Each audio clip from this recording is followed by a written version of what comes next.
Hello, everyone. Welcome. Thank you all so much for joining us today. I am Michelle Kunzman, Chair of the Women's Network at Bethel Temple, and we were so hoping that we would all be together today in person in the Bethel Sukkah, and it would have been a beautiful day for it, but we'll just have to wait another year for that.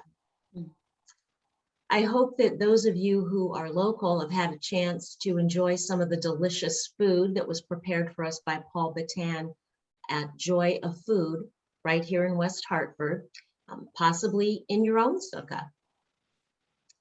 This program is being presented by Women's Network in partnership with Voices of Hope.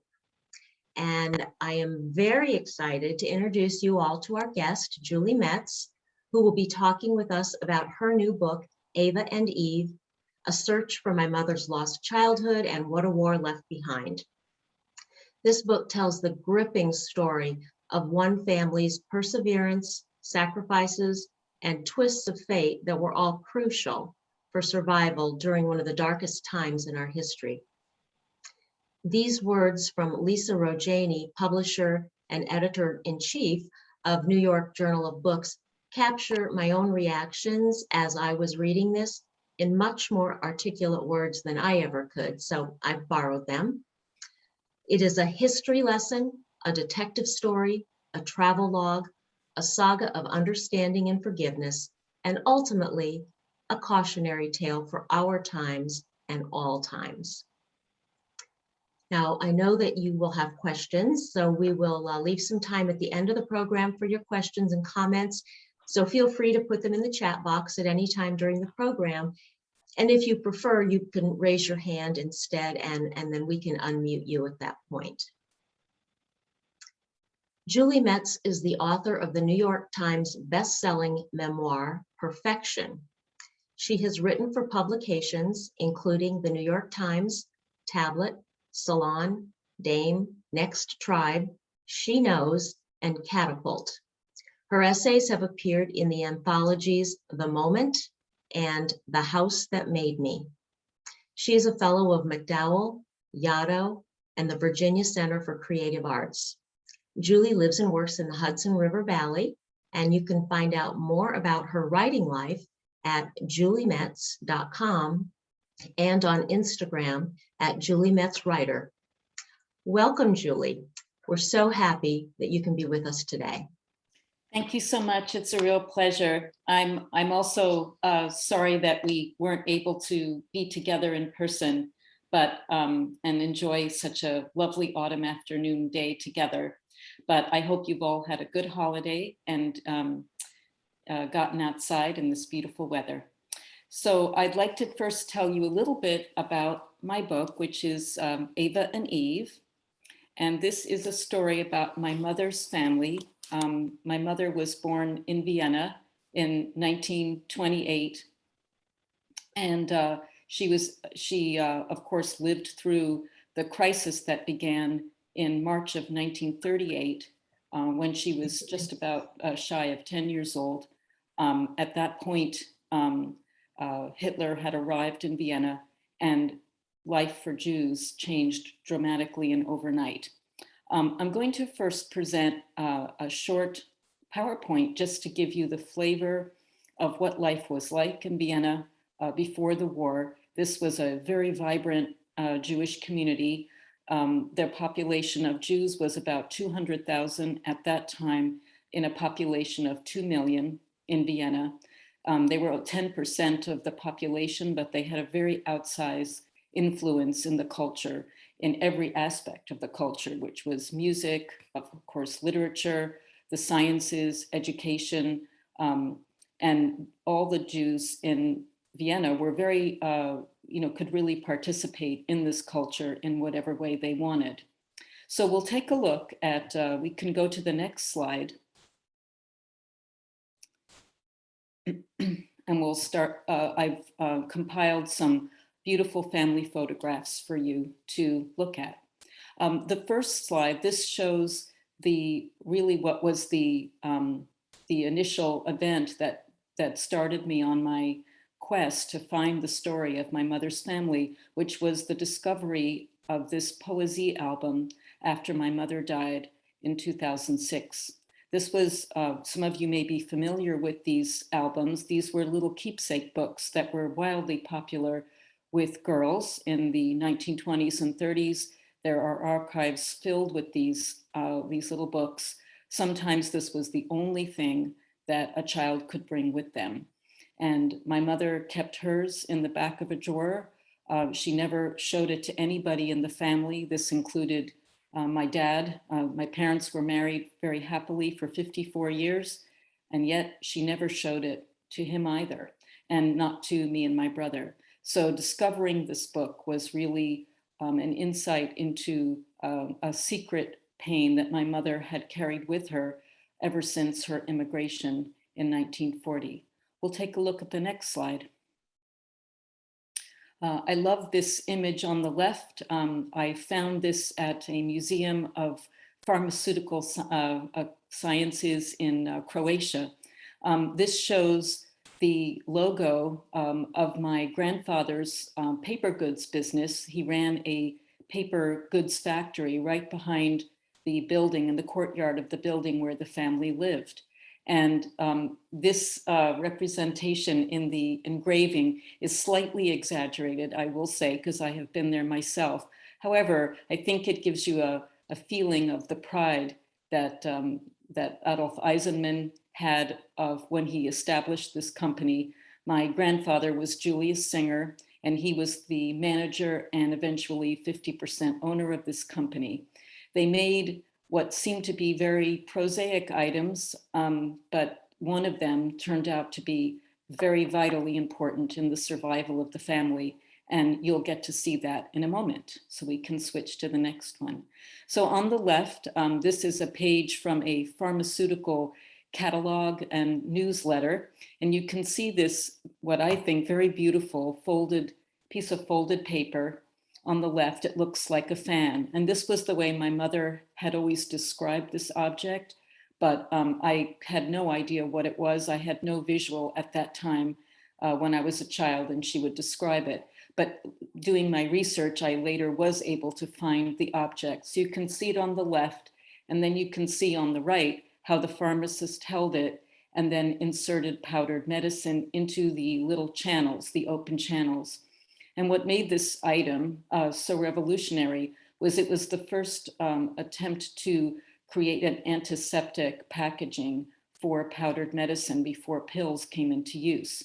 My mother would always tell me that this object is what saved her father from deportation. We'll take a look at the next slide. This is a close-up. I've I find this object quite beautiful. I love when simple things really have such a story behind them. So what happened, the basic story here of this object is that after the Nazis arrived in Austria, in Vienna, they seized all the Jewish businesses, including my grandfather's business. However, they discovered that the machinery that operated in the factory that made this paper fan was so complicated that the new owner couldn't figure out how to run the machine. And so they kept my grandfather around to run it for them, even though he had lost control of the business. This is what kept him alive and gave him time then to get passports and a visa to get out of the country. And we'll look at the next slide. I'd like to give you a little flavor of the very beautiful culture, Jewish culture that existed in Vienna before the war. It was very lively. People had a very good time. That is those of the middle and upper middle class, which my family was. Costume balls were very, very popular. And in my family archive, I found these two that I just love. The one on the left is my grandmother. I believe she made this costume herself. Maybe she's dressed as Flora of the Spring, I can't tell, but she is a very young woman here. And then in the other photograph, you'll see she is second from the right, dressed up perhaps as Mozart. I'm not quite sure, but clearly they were all dressed up in period costume. The men in the photograph, the one second from the right is one of my great uncles. And we'll go to the next one. And one of the things that also plays into this story of my family's escape has to do with mountain climbing. Now, of course, in Vienna, living surrounded by the Alps, mountain climbing was something that everybody was doing on weekends or holidays. And my grandfather was a very avid hiker. And here you can see him. He is 53 years old here. I have great admiration. He is the gentleman on the lower right. He always carried his walking stick with him everywhere, and he has it here. And he's with his best friend, and I believe the young woman would be his best friend's daughter. Here they are hiking in the Hohewand, which is an area just outside of Vienna.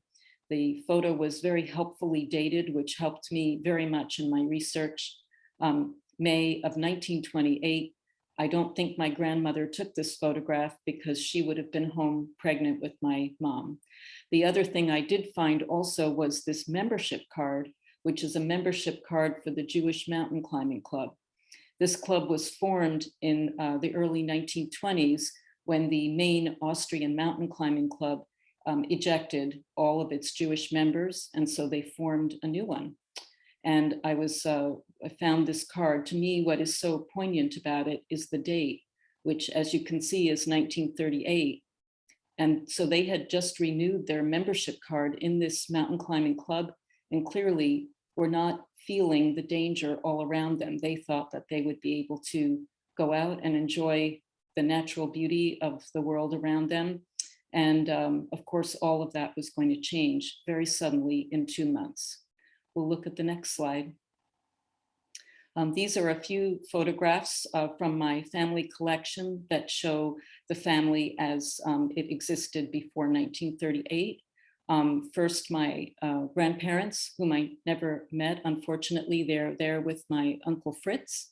And then in the middle is my mother, who would have been maybe 3 in this photograph with an older relative.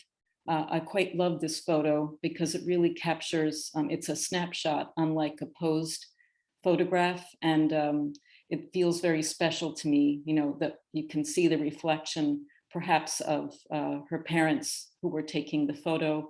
And it really seems to capture a day in a very happy childhood.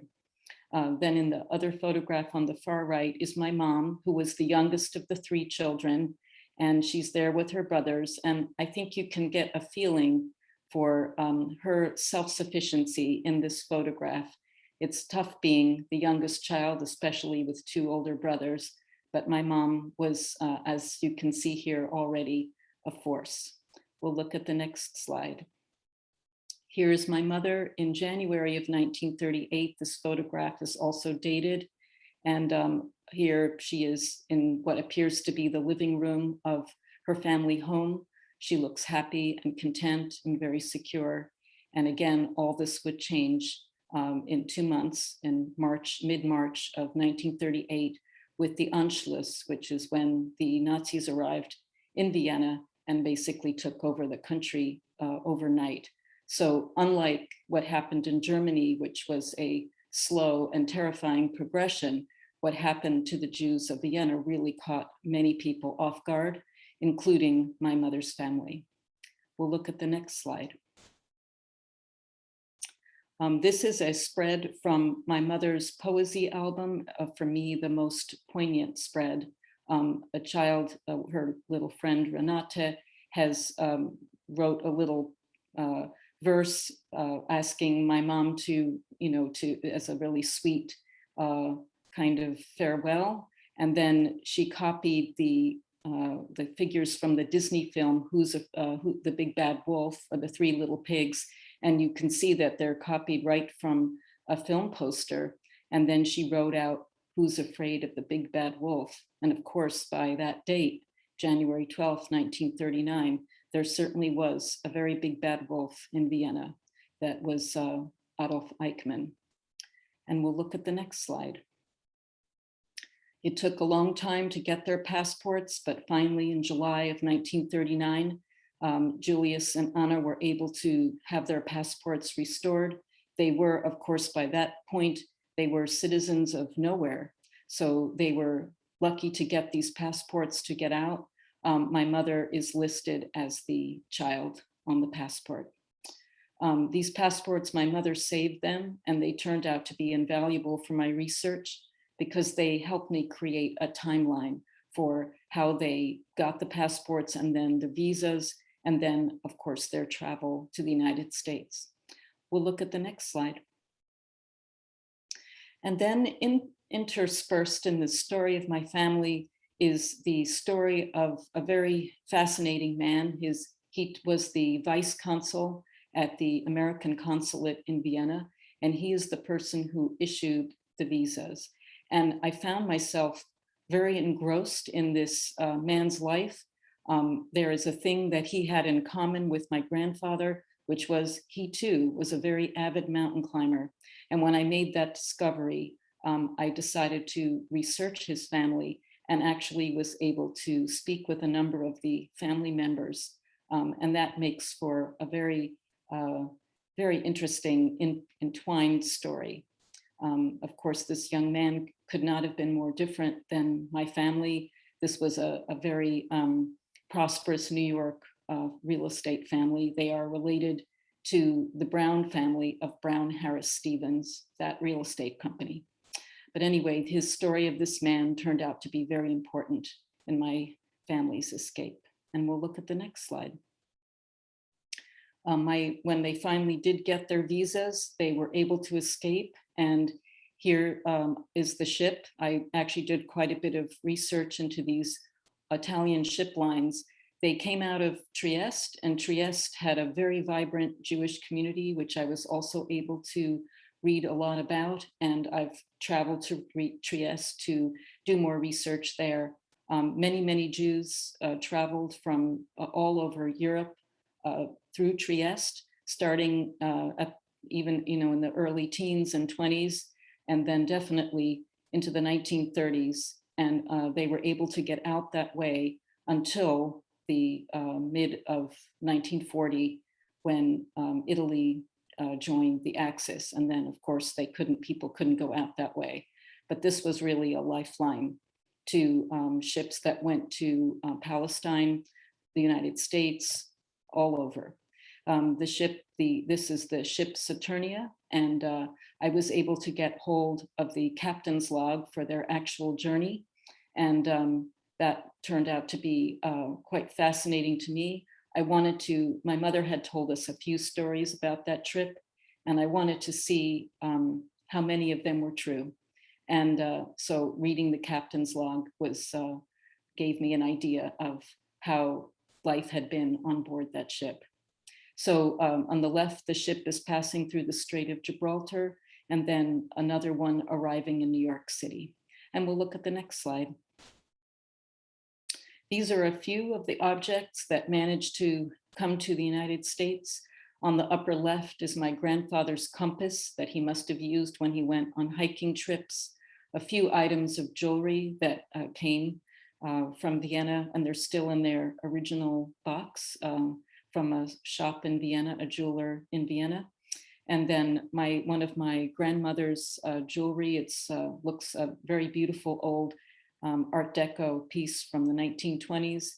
And then a very lovely keepsake, which is my grandfather's camping utensils that also managed to make it to the United States. And then on the right, you can see the label from the ship that my father saved for me, and all these years later.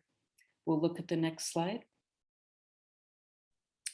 This is a photograph that I find very moving. The family is brand new in the United States, and they kind of have that fresh off the boat look. This would have been taken in the summer of 1940, or perhaps in the early autumn. They went with somebody. We have another photograph, but I don't know who that person is, although I'll assume it's a family member who took them to the World's Fair, which was in Queens, New York. And here they are at the Ford Pavilion, which of course is sort of the, at the time was sort of the ultimate American symbol of progress in the future. And here they are, still dressed very much like Europeans. They had arrived, they had escaped something so horrifying, and you can see how close they were as a group. I have a number of photographs of them from this time. They always stand very close to each other, and my mother was very close to her parents. I think this is really what saved them, was that they stayed so close to each other. We'll look at the next slide. Then my mother became an American, and here she is looking quite glamorous at the age of 18, visiting some relatives in Florida. And then in the middle photograph is my father, who served in World War II. This is a picture from basic training.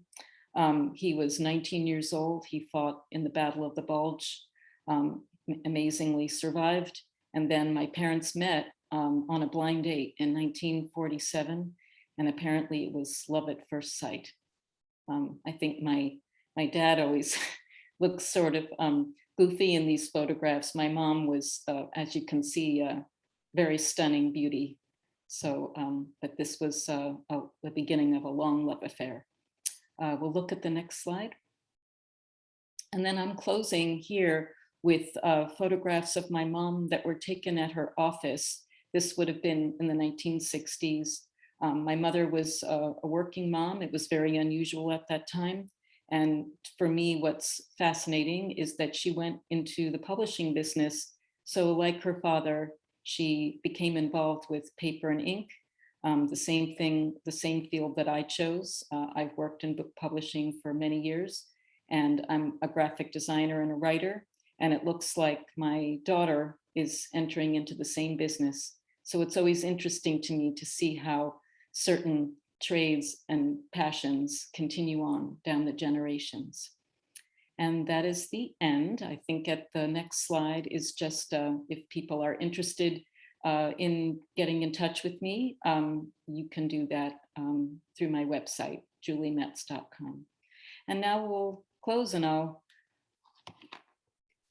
hope you enjoyed being able to get a glimpse of a lost world of Vienna during, before the war.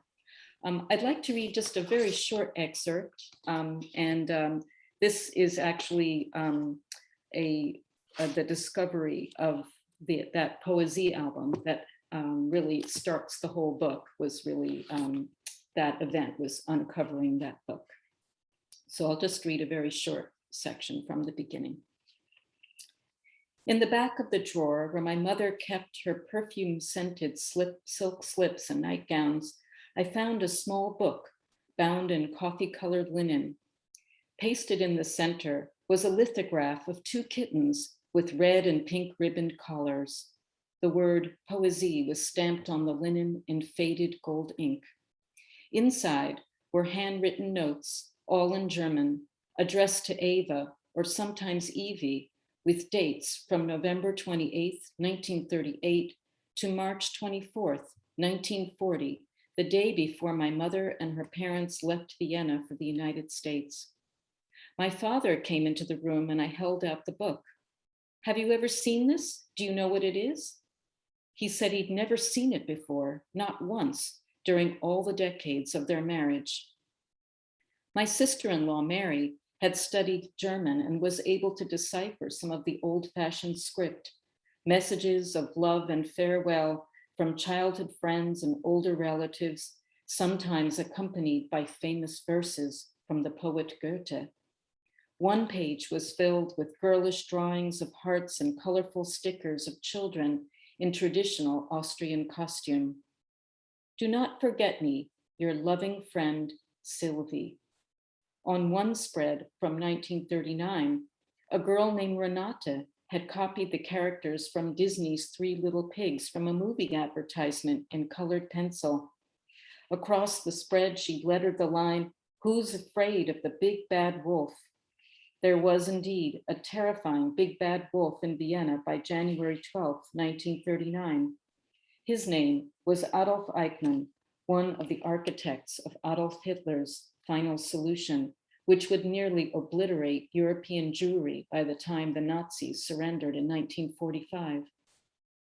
My father looked over my shoulder, voicing what I suspected. Some, perhaps most of the people who had signed this keepsake book who did not get out of Vienna by October 1941, when the German government forbade immigration, must have perished.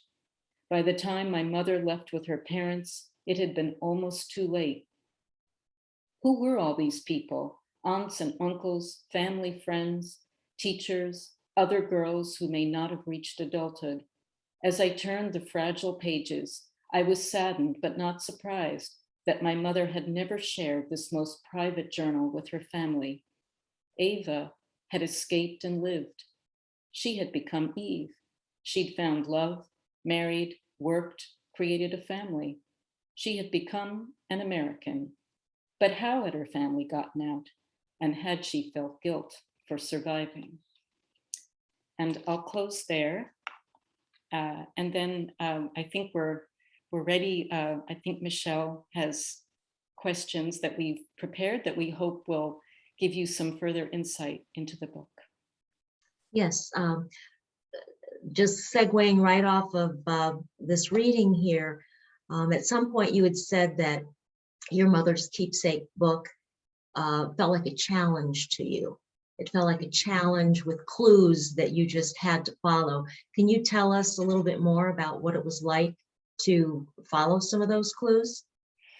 Yes, finding that book, I can still remember the feeling of it. It was just tucked in the way back of a drawer, wrapped up. And I just thought it was almost like finding another person that I'd never met. And I took the book out and I remember taking it home and I sat with it for quite some time. And then I thought, you know, my mother saved everything. She saved the passports, she saved the photographs, she saved that book. And I felt like she really was leaving it all there for me to piece together. And it did take quite a while to do that. And there were a lot of discouraging moments, but I did have a lot of help. Once I started looking, I connected with an institute in New York City called the Leo Baeck Institute. Perhaps some people have heard of it. It is an institute devoted to the study of German-speaking Jewry.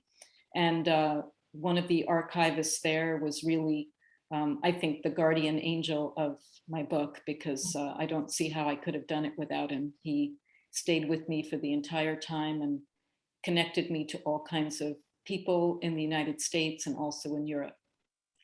So that was the beginning of that journey. Now, you had only written one book prior to that, despite all the other writing you've done. So what inspired you to turn your mother's story into a book? Well, it really, in the beginning, I didn't think I was going to write a book. At first, I really genuinely thought I'm just doing some family research and we'll see what turns up.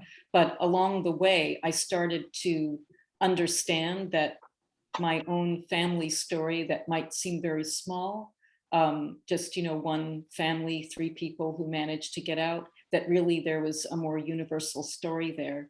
And that's when I decided I would tell my mother's story, that I think a lot of families experienced something like this and that other people would be able to relate to that. Do you think you could have written this book if your mother was still alive? That is a very interesting question. I have asked myself that many times. My mother and I had sometimes a challenging relationship, and clearly she told us a few stories, but not everything. And I wonder what would have been, if she would have been forthcoming with stories if I had found that book, or if she had shown me that book while she was still alive. Many of the stories that I did get about her early life in the United States actually came from my father. And I feel like after my mother died, my father was much more open about sharing those stories. So I can't say, you know, it's hard to say. I did sometimes feel that she was present in the room while I was working. Yeah. And I'm sure that many people in the audience tonight can relate to the feeling that you had, and I know that we had with my father-in-law, who was a Holocaust survivor as well. And that is, why didn't we ask him a lot more questions while we still had the chance. Why did we wait until after they passed to kind of start digging into some of this stuff? And did you find an answer for yourself for that? And do you have any words of wisdom to other people who might still have their parents alive and how they might be able to find out more of this detail ahead of time? You know, this generation of survivors is often called the silent generation. I think a lot of people who lived through that time, the trauma was so intense that I've seen it go sort of one of two ways. Either people shared everything and maybe a lot in a way that might have been actually traumatic for their children, or they kind of kept quiet.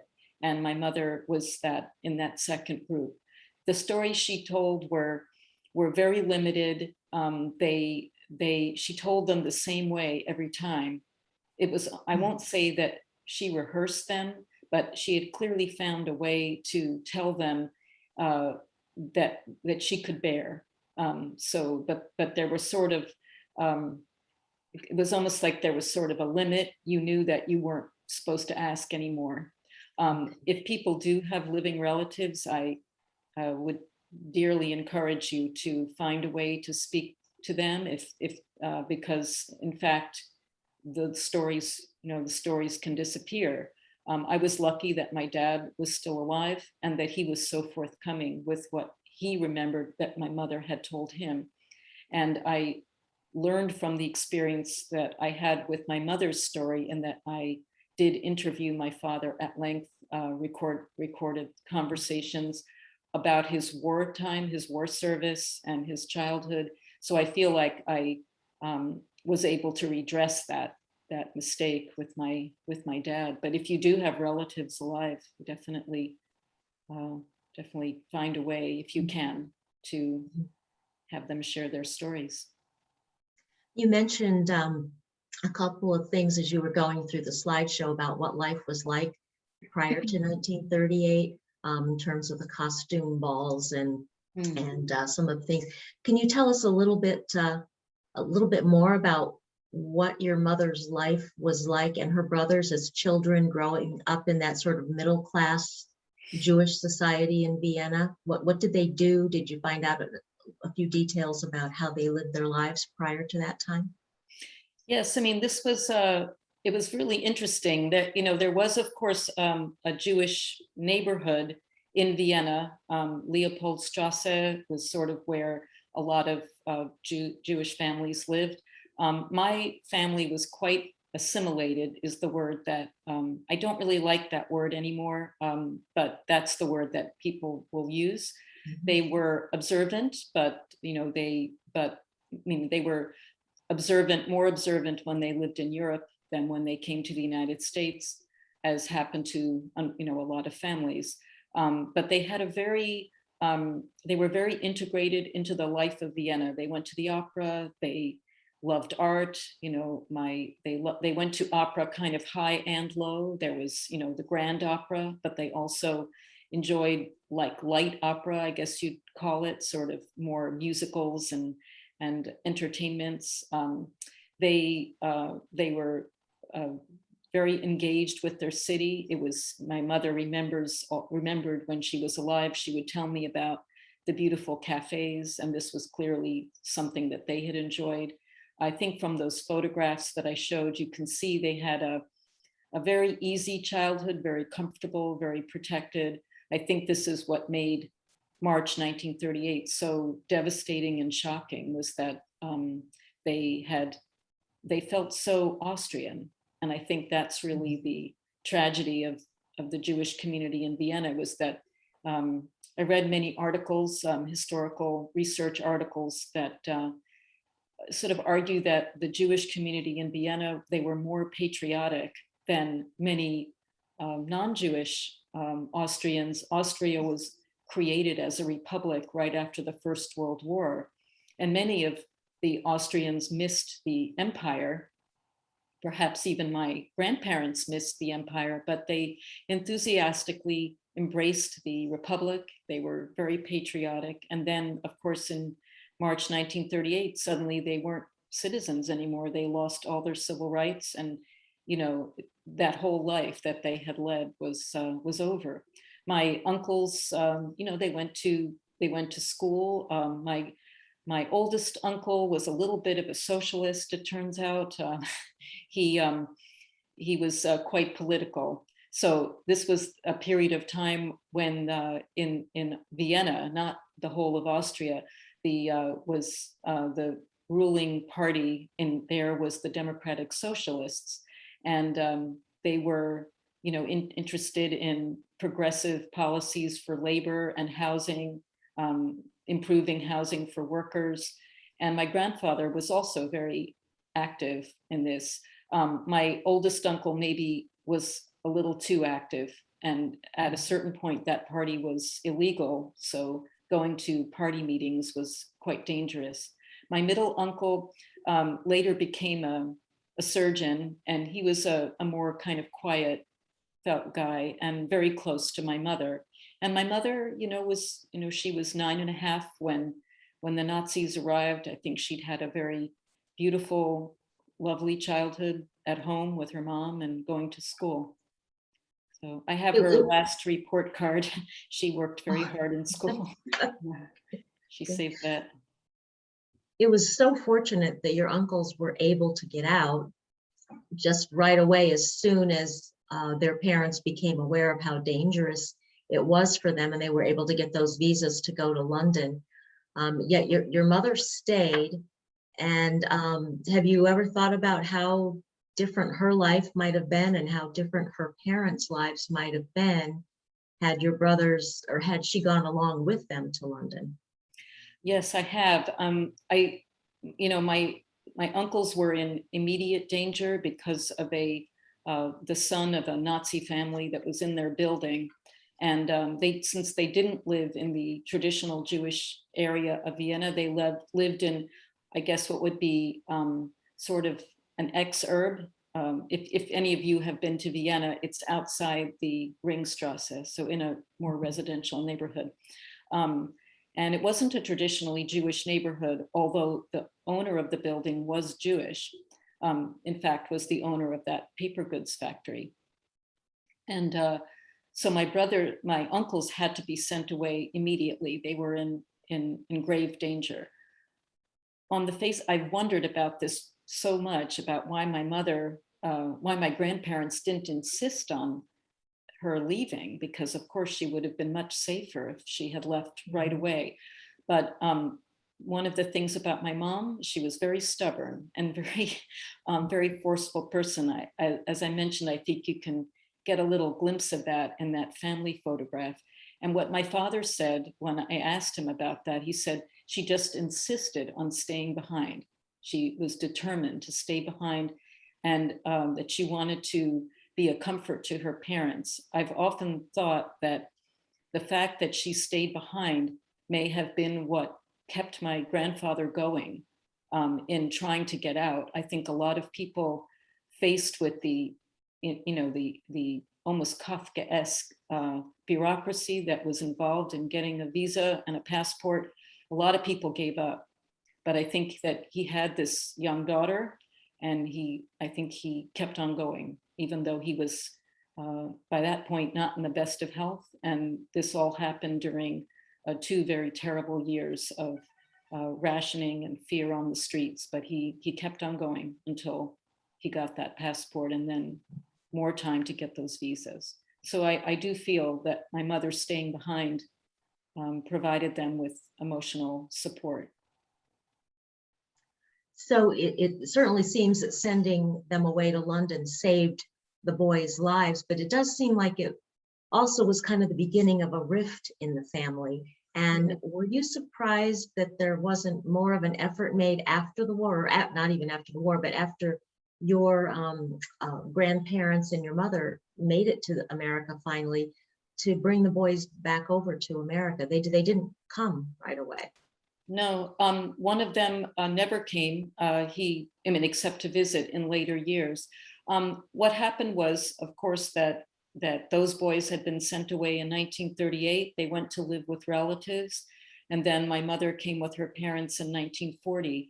By the time the war was over, since the boys had been 14 and 17 when they left, by the time the war was over, they were in school. One of them was already married, and they didn't, they were English. They had adopted their homeland. There were many Jewish emigres in London. In fact, in North London, which is the neighborhood where they settled. Maybe some of you have been there in North London. It's the neighborhood was Finchley. It's a very Jewish area. So I think that this is what caused the rift was that my grandparents and my mother were very eager for them to come, but they didn't want to by that point. Mm-hmm. Eventually, my middle uncle Dolphy did emigrate and come to the United States, but he always remained very English. He had sort of an English Viennese accent. It's kind of a distinctive thing, and he never lost his English habits. So it did cause a rift because the family was broken apart and they never lived together again. And did the boys kind of feel like their parents had just sent them off and abandoned them, or there was some sort of neglect kind of feeling? Yeah, to some degree, this was, they sent them, my grandparents sent the boys away to save their lives. But then, as you can imagine, they were 14 and 17, and they must have felt quite abandoned. Then, of course, they made new lives for themselves. I know that my oldest uncle very much suffered from, emotionally from the trauma of leaving home. My middle uncle, perhaps a bit less so, because eventually he did come to the United States and, lived in a suburb of New York City near where I grew up. But without a doubt, I think it left its mark. And I'm sure there are many, many families that went through this. And you mentioned some of the horrible things that were going on, the long 2 years that it took for your grandfather to get the visas. There were 2 extremely cold winters. There were food shortages, coal shortages. They were cold. Yeah, there was rationing. Yeah, there was terrible rationing. And of course, if it was rationing for everybody by then, by 1939 and 1940, but for Jews, it was even worse. One of the discoveries that, I had known a little bit about this family. I knew that there was a man in the building who he worked as the caretaker for the building, but he also worked as the foreman at the factory. And I knew that he had been involved in helping to save the family. I'm sure that he and his wife were bringing in some extra food. I don't see how else they could have survived. Mm-hmm. But yeah, my grandfather had to make many trips down to the Rothschild's palace, to get the passport. And then after that, you had to go to separate consulates to petition for a visa. My dad told me that at one point they thought of sending my mother to Argentina, where there were some relatives who'd escaped. That's how desperate things were getting because of the long wait. And then, of course, came this connection to this young American who was, in fact, the vice consul. Yeah, tell us a little bit more about that. That's one of the twists of fate that you think all kind of came together to save the family. Yeah, he was a young man. He was about 29 years old at the time. When I first came across his name in the back of the passport, because he stamped the visa, I had in my mind some kind of, kind of older bureaucrat, stuffy fellow, who'd been in the Foreign Service for many years. But in fact, that was not true at all. He was a young man. He had just started his posting. And of course, you can imagine that whatever he may have imagined about, the glamour of the Foreign Service, that what he found when he arrived in Vienna must have just been horrifying. And of course, if you had any soul or heart, you suddenly realized that you were responsible for making life and death decisions every single day. When I discovered, all I'll say now for folks who haven't had a chance to read the book, is that when I started to research his family and found this connection to the passion for mountain climbing, I felt that this was very important, and that it was somehow as sort of the connection to connections. What people have told me is that you had to get an appointment at the consulate, and that you did it just the way we do everything. You know, it's who you know and who might be able to help you. You contact your work friends, and you hope that there might be somebody who can petition a friendly person at the consulate to get an appointment for you. So I sometimes feel that maybe what happened was that someone in his mountain climbing, in my grandfather's mountain climbing crew of friends and associates, may have made such a call, and that this young man who would have seen a fellow mountain climber with great sympathy. Probably gave him some extra attention and Yep. put him at the top of the line, or the top of Well, the you know, pile. the quotas were brutal. I mean, there were probably no more than 40,000 spots in 1940. This was, by that point, the American government was, knew very well what was happening in Germany and Austria and other countries. They knew perfectly well that people were being deported, and what their fate was when they were deported. But they never changed the immigration quotas. My grandparents' numbers on their visas are in the 20,000. And that was, they got their visas in February of 1940. So you can imagine that within, by the time March or April rolled around, there were no more spots. So, Wow.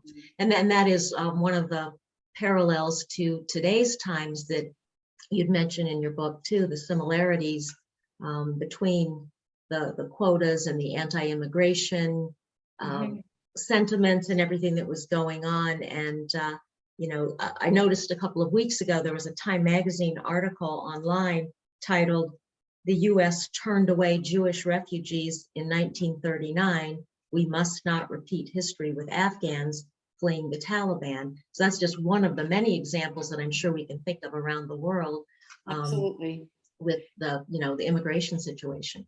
Yeah, I mean, I think what we see throughout history is, why do people leave? That nobody wants to leave their home. They leave because of war, poverty, persecution, and so, I am quite certain that my grandparents would never, ever have left Austria if they had not been forced to. They loved their life. They had a very beautiful life. And I believe that, till the end of her life, my mother really missed this very blessed childhood that she'd had, and was always perhaps a bit in mourning for that. Well, she did go back. She did go back to Vienna at some point to visit, right? Yes, 2 times she went back with my father. So one was in 1956. My dad has described this for me. Vienna was still, it had been heavily bombed at the end of the war. In fact, the beautiful opera house, for any people who have been to Vienna, that all was in ruins and was being rebuilt still in 1956. And by the time I went to Vienna the first time, all the places where buildings had been bombed, there were rebuilt structures in those places. But when my mom first went with my dad, of course, that wouldn't have been the case. Nevertheless, my dad told me that as soon as they arrived, she took him right to one of the old cafes. She knew right where to go. She hadn't forgotten any of it, and really wanted him to experience that. And then she went again in 1996, after my parents retired from work. Great. Yeah. Okay, well, we do have some questions here in the chat, so I'm just gonna, I think some of them we've actually hit on as we've gone through, but there's one here. How many years did it take you to research all the history about your family? It seemed like it may have gone on for a while, and I was amazed at the depth and extent with the ship's log and the weather reports in Trieste during certain days in 1940. Mhm. How long did all this take? Well, it definitely took some years, partly because in the beginning, I really was just, I thought, doing it for myself. And so I was also raising my child and, working and doing other things. I was finishing my first book. So I wasn't really sort of full on doing this. Nevertheless, when I've spoken to other writers who've done family research, it definitely takes some time, especially because there was a language impediment. I don't actually speak German. My mother never taught me or my brother to speak German. Not I surprisingly, I can, suppose. I think you can understand that there was sort of a trauma connected even with the language. But when she came to the United States, there was very much a focus on learning English and blending in and not feeling like an immigrant, not sounding like an immigrant, so you went to school. There weren't any immersion programs back then for immigrants. They just threw you in and you had to learn English as fast as you can. But so it did take some years, I'll say over 5 and under 10. Okay, okay. Yeah, Good but enough. it varies. Different people who've written books like this that I've talked to have given me similar Yeah, situations. Yeah. that makes sense. Well, what impact has researching and writing this book had on you? And the second part of this question is, and what impact do you hope it has on us, the readers? Well, I would say it very much it very much changed my relationship to my mother, even though she was already gone when I was doing this work. It definitely changed my way of looking at her life and our relationship during her life. I would say I understood more and had a different kind of compassionate understanding of the trauma that she and other people had suffered. And of course, once I started writing a book about it, what I was most focused on was the universal in the particular, that my story is just one of many. Our family was fortunate, they got out. But there's also survivor guilt, for the people that you've left behind. Of the people who signed her poesy album, one of them was a teacher at her school. And I was able to find out that that teacher did not survive because there was a last name included. I was able to find out what happened to her. And unfortunately, she did not survive. Other relatives did not survive. So it was this little small group of 3 that managed to live during the occupation and get to safety. But of course, so many people were not able to. So there's the loss of your life and your culture, and then of course the sorrow at the people that you have lost. Right, right. Now it's an amazing story. Almost a miracle, really, when you think about all the different things that had to come together for this to happen. After your book was published, have other families or survivors contacted you to discuss their lives and impact? Yeah, I find very often when I do events like this, people want to share their stories. I did an event just on Friday, and I think I've made a friend. The woman had a very interesting story about her family, and we'll be talking, over email further. I think it's been decades since these events happened, but they remain so important for our history as Jewish people, and also when we look at what war does to cultures. War happens, then there's an armistice, and we're all supposed to just go back to our lives. But in fact, for generations after, there's the results of the war and what it's left behind, which is sort of the subtitle of my book. I've had friends who grew up in Bosnia and Serbia, and all those families. It was those wars happened in the 90s, and then they're over in 1992. But all those people and their children are still living with all of that. If you think about Rwanda and other countries that have been torn apart by civil war, we can know that all those people are going through that. Their children are going through that. And so that's really what I hope people will take away, is to really think about how we can help people who are devastated because they've lost their country. Okay, one last question.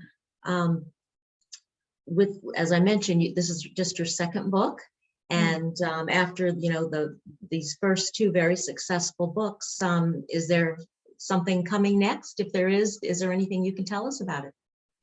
Yes, while I was working on my memoir about my family, I came across so many amazing stories of other people who survived and in incredible circumstances. Of course, they didn't belong in my book, but I just was so riveted by them. And so I'm actually working on a fictional piece. It's in the beginning stages, but all I'll say is that part of it will return to that time period. Okay, great. We'll look forward to that. Yes. We will have to look for that. So we are running out of time, unfortunately. I know there's some questions we didn't get to. I'll look through those later, and if you feel like your questions haven't been answered, please just send me a quick note and we can get Julie's answer to that. But Sure. so I guess before we wrap things up, are there any final comments you would like to make, Julie? Or yeah, just to say, if there were questions that we didn't get to, you can certainly reach out to me through my website, and there's a lot more information there on the website that might answer some of your questions. But absolutely feel free to reach me there. Yeah. Okay, will do. Well, thank you so much, Julie. This I really got a lot out of this book. I think everyone who's listened to this discussion tonight, even if they haven't had a chance to read the book, I think that they will now be inspired to do so. And we're just so grateful that you were able to join us today so that we could hear firsthand how this powerful, moving book came to be. And folks can buy their own copy if they don't already have one. You can find it on Amazon or Barnes & Noble or wherever you usually buy your books. Also, Women's Network will be donating a copy to the Beth-El Temple Library if you'd like to check it out there. And thanks, as always, to Lydia Lutt for providing the marketing and technical support for today's program. And also thank you, Kathy Fishman and Robin Landau at Voices of Hope for partnering with us on this. And stay tuned for future Women's Network programs. So watch your Beth-El emails. We're working on a couple of possibilities for those. And, last of all, just thanks again to all of you for coming. Thank you for your questions and for being part of this engaging discussion tonight. Have a great night. Thank you so much for having me. It's been a real pleasure. You're very welcome. Bye-bye.